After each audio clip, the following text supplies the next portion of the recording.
हमारा युवा इस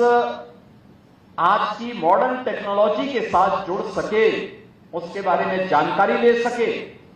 इसी को ध्यान में रख करके सरकार ने निर्णय लिया। स्वामी विवेकानंद सशक्तिकरण स्कीम के अंतर्गत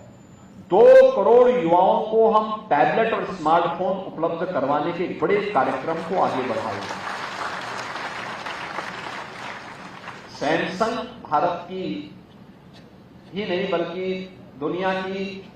इलेक्ट्रॉनिक्स की बड़ी कंपनियों में से एक है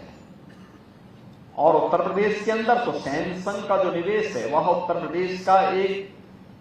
ब्रांड एम्बेसडर के रूप में भी सैमसंग दुनिया के अंदर काम करता है। स्वाभाविक रूप से सैमसंग का जो कार्य है वह टेक्नोलॉजी कैसे उपयोगी बन सकती है और कैसे हम टेक्नोलॉजी को समय से आगे बढ़ाएंगे, कैसे वह हमारे जीवन में परिवर्तन का कारक बन सकती है और कैसे हम अपने व्यवसाय को भी और तीव्र गति से आगे बढ़ा सकते हैं, इसमें एक निर्णायक भूमिका का निर्वहन करती है।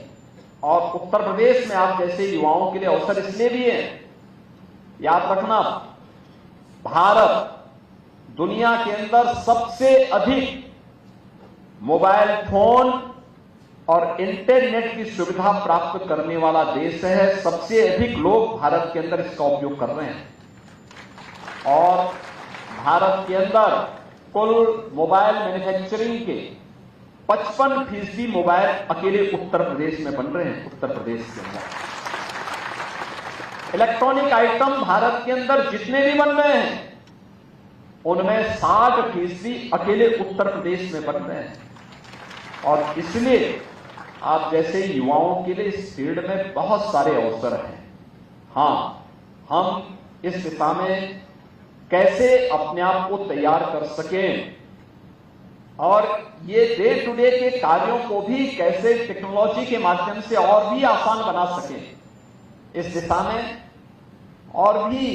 इनोवेशन की आवश्यकता है। याद करना, दुनिया के अंदर महाशक्ति वही बना है जहां के युवा इनोवेशन पर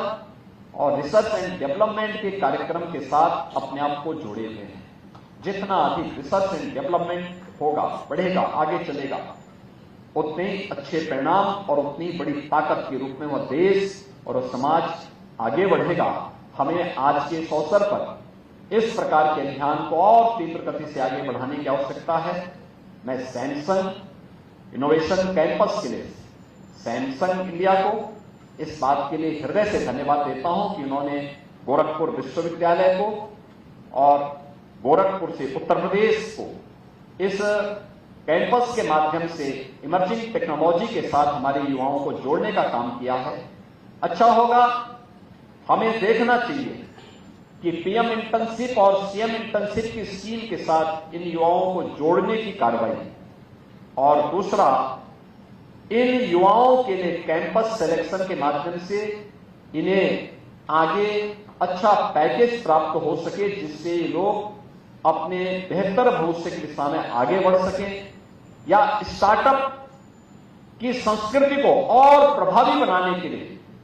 प्रधानमंत्री मोदी जी के विजन को प्रभावी ढंग से आगे बढ़ाने में ये युवा किस प्रकार से अपना योगदान दे सकते हैं, इस दिशा में हमारा प्रयास होना चाहिए।